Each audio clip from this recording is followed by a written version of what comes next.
గాక క్రీస్తునందు ప్రియ దేవుని సింహ దేవునికి ప్రభు పేరిట మీ అందరికీ శుభములు సమాధానం కలుగును గాక. ఈ రాత్రి కాలంలో కొద్ది నిమిషాల్లో పరిశుద్ధ గ్రంథంలోంచి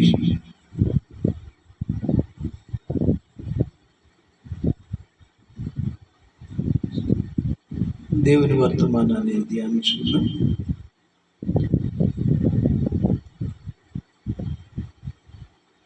యేసుక్రీస్తు ప్రభు వారి యొక్క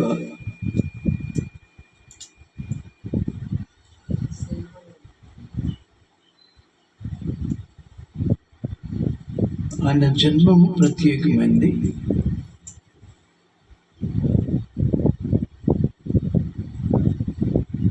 ఈ మనుషుడు కూడా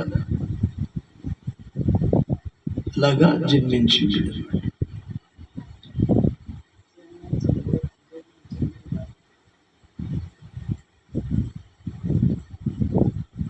రెండవది ఆయన మరణం కూడా చాలా ప్రత్యేకమైంది.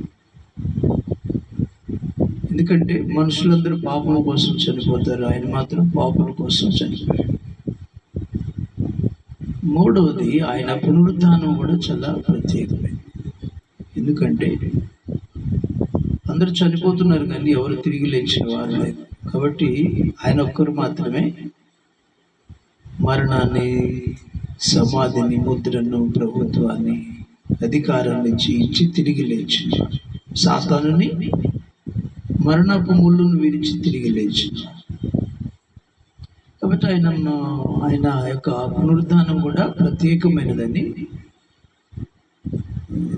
మనం గ్రహించవచ్చు.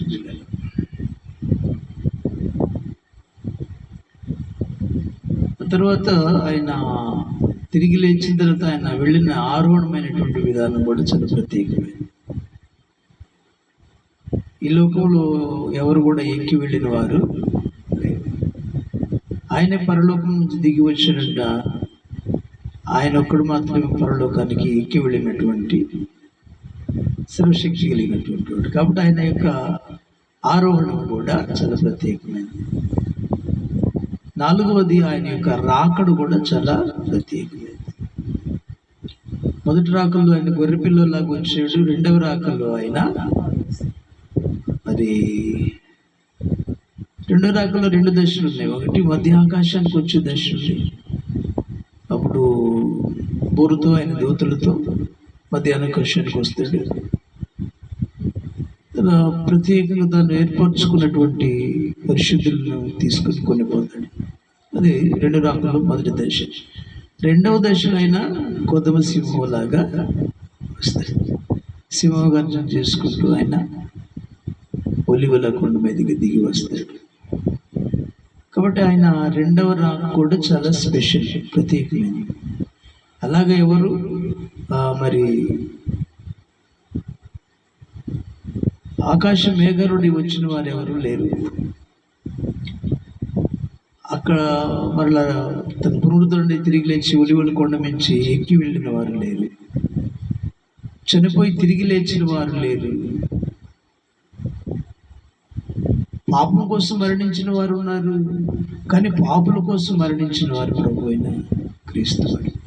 ఇప్పుడు మరణం కూడా ప్రత్యేక, జన్మ కూడా కదా, మానవ జన్మ లాంటి జన్మ కదండి, ప్రత్యేకమైన జన్మ.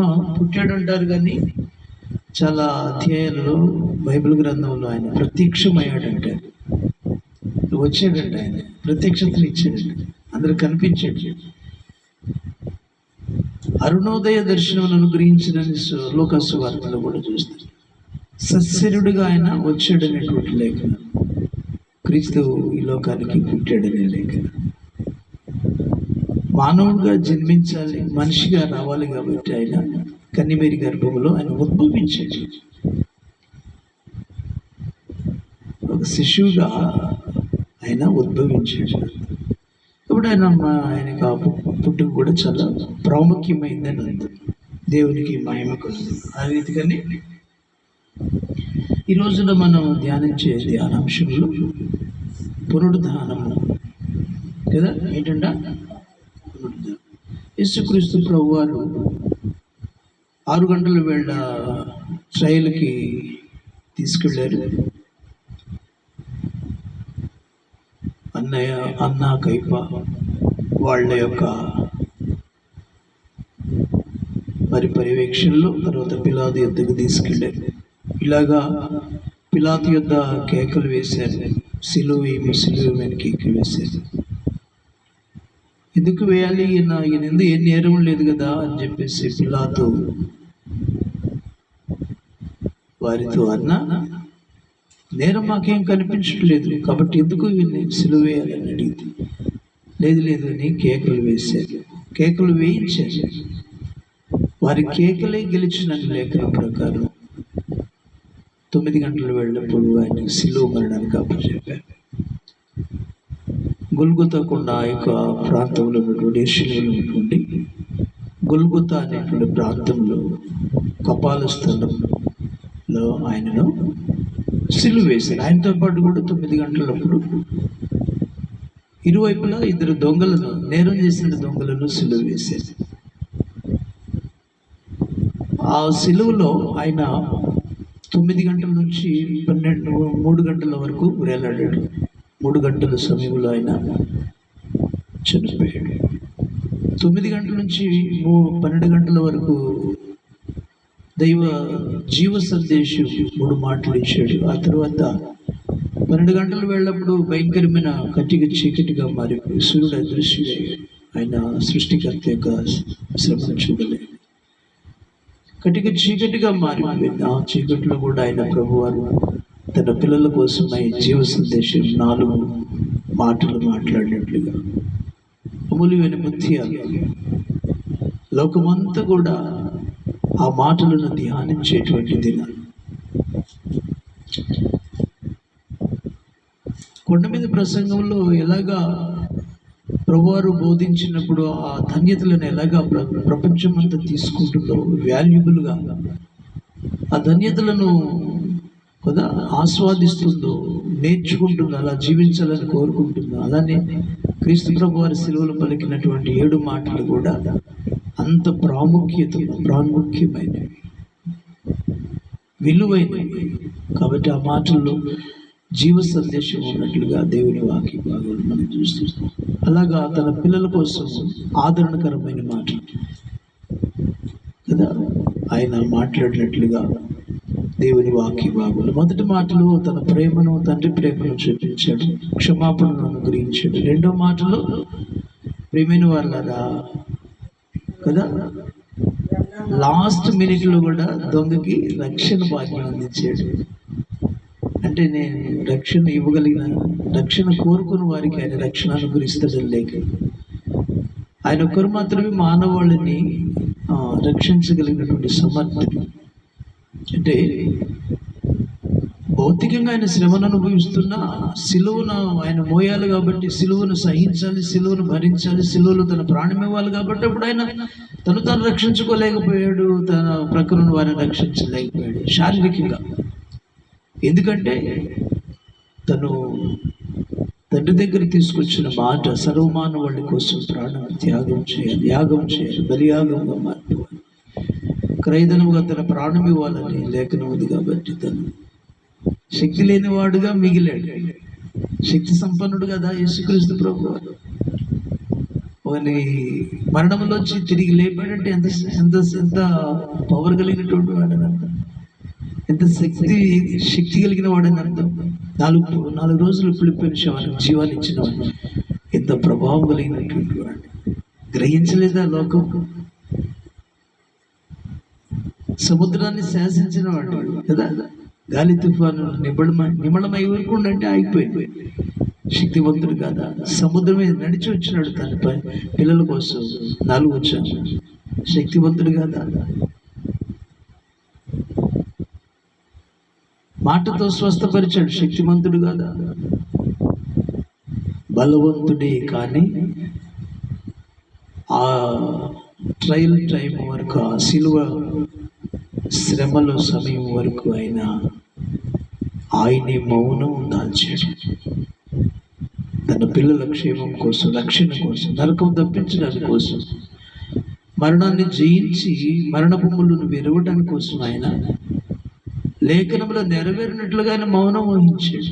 శక్తి లేక కాదు, బలము లేక కాదు, తృణప్రాయులు నాసిక రంధ్రములో ఊపిరి కలిగిన మానవుడు ఆయన బాధిస్తున్నా, కొడుతున్నా ఆయన మౌనంగా ఉన్నాడంటే శక్తి లేక కాదు. ఈ రోజున కూడా అనేక మంది రెంకలు వేస్తున్నా ఆయన ఏమనుకుండా ఉన్నాడంటే సిలువ త్యాగ రక్త ప్రోక్షణ, ఆయన మరణం స్థాపన పునరుత్థానముల ద్వారానే తన ప్రాణాన్ని సిలువలో దారిపోసినందువలన ఆయన మౌనంగా ఉంటున్నాడు. ఇన్ని రెంకలు వేసిన, ఇన్ని కేకలు వేసిన, ఎన్ని నిందలు వేసిన, బైబిల్ మీద, సేవకు దేవుని మీద వేసిన ఆయన మౌనంగా ఉంటుంది. అందరూ అంతటను మారు మనసు పొందాలి, అందరూ ఆయన తెలుసుకోవాలని, సృష్టికర్తను తెలుసుకోవాలని, రక్షకుని తెలుసుకోవాలని, ఆయన ప్రభు అయిన యేసుక్రీస్తు వారిని తెలుసుకోవాలని ఇంకా ఇంకా ఇంకా ఇంకా ఇంకా ఆలస్యం చేస్తున్నాడంటే తన యొక్క రాకడ. భూమి మీద తను ఒక డీటెయిల్స్ ఫిక్స్ చేశాడంట, సిద్ధపరిచాడంట తీర్పు తీర్చడానికి. జాగ్రత్తగా ఉండాలి, తెలుసుకోవాలి ఆయన శక్తిని, ఆయన బలాన్ని మనం తెలుసుకోవాలి, అడుగులు వేయాలి. ఎంత బలవంతుడని, సముద్రాన్ని చీల్చినవాడు బలవంతుడు. మార్గము లేని చోట సముద్రాన్ని చీల్చి మార్గాన్ని తయారు చేసి తన పిల్లలను అందరికి దాటించినవాడు. శత్రువులను వాళ్ళ తరిమే శత్రువులు నీటి ముంచినవాడు. ఇంతలో రాత్రి వేళ తన పిల్లలకు చీకటి అవుతుందని, చీకటిలో తన పిల్లలు ఉండలేరని కదా అగ్నిస్తంభముగా ఉండి వెలిగించినవాడు. పగటి వేళ తన పిల్లలు ఆ ఎండవేట తొలుగుద్దేమని మేఘస్తంభముగా ఉండి కాపాడినవాడు శక్తిమంతుడు కదా. ఐగుప్తు దేశాన్ని వణికించినవాడు శక్తిమంతుడు కదా. మన కోసమే బలహీనుడిగా, ధనవంతుడై ఉండి ఆయన దరిద్రుడిగా మారి మనల్ని ధనవంతులుగా చేయడానికి అలా మారాడు. రాజుగా వస్తే గొప్ప స్థానం దొరకదా? పశుబలుడుగా వచ్చాడు కాబట్టి పశువుల శాల దొరికింది. దేవునికి స్తోత్రం. ఆ పశువుల శాలను ఏం చేశాడు? పరలోక సౌధంగా మార్చేసి, పరలోక సౌధంగా మారిపోయింది. దేవుని నక్షత్రం వచ్చి ఆ స్థలం పైన ఉంది, వెలిగిస్తూ ఉంది. జ్ఞానులు వచ్చారు, సాగిలపడి నమస్కారం, గొల్లలు వచ్చారు, ఆయనను ఆరాధించారు. లోకమంతా కూడా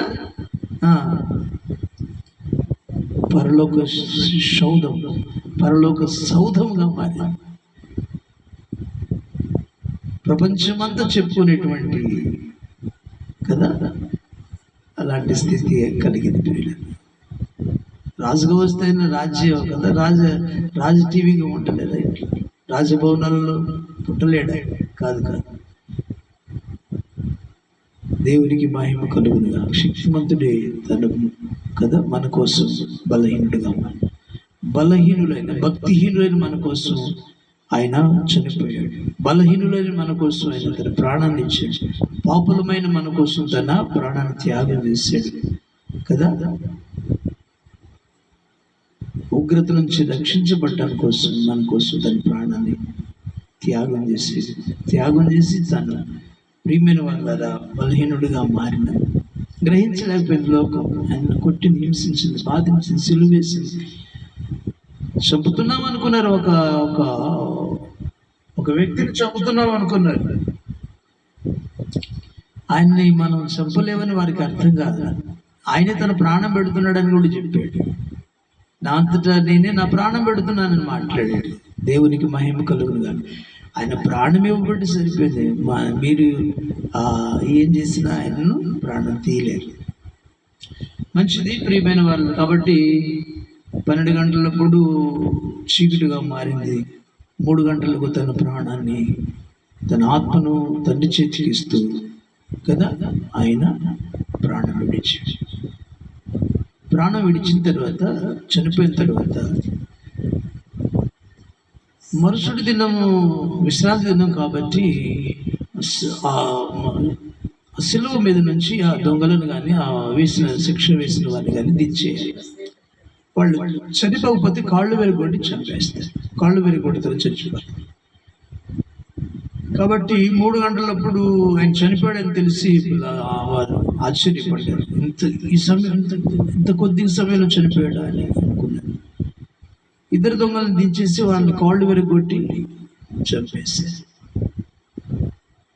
ఆ తర్వాత ప్రియమైన వాళ్ళ పిల్లాడి దగ్గరికి వెళ్ళి రహస్యంగా శిష్యుడిగా ఉన్నటువంటి అరిమతయి యేసు, దేవునికి మహిమ కలుగును.